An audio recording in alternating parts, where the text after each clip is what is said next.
ব্যাপক জিজ্ঞাসাবাদের পর ছেড়ে দেয়া হলো অভিনেত্রী শাওন ও সাবাকে। বিস্তারিত দেখুন অগ্রযাত্রা ডেস্ক রিপোর্টে।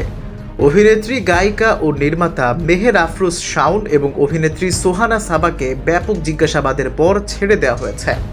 6 ফেব্রুয়ারি শুক্রবার সন্ধ্যায় ডিএমপির গণমাধ্যম শাখার উপ police commissioner DC Mohammad Talebur Rahman গণমাধ্যমকে বিষয়টি নিশ্চিত করেছেন। রাষ্ট্রবিরোধী ষড়যন্ত্রের অভিযোগে তাদের ডিবি কার্যালয়ে এনে জিজ্ঞাসাবাদ করা হয়েছিল। এরপর নিজ নিজ পরিবারের জিম্মায় দেয়া হয়েছে বলে জানিয়েছে পুলিশ। ডিসি জানান, ডিবি কার্যালয় থেকে মেহের আফরোজ শাওন এবং সোহানা সাবাকে জিজ্ঞাসাবাদ শেষে নিজ নিজ পরিবারের জিম্মায় দেয়া হয়েছে।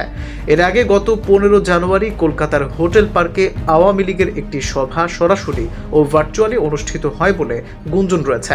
তাতে মেহের আফরোজ শাওন উপস্থিত থাকার অভিযোগ ওঠে। এরপর তাকে গোয়েন্দা নজরদারিতে রাখা হয়।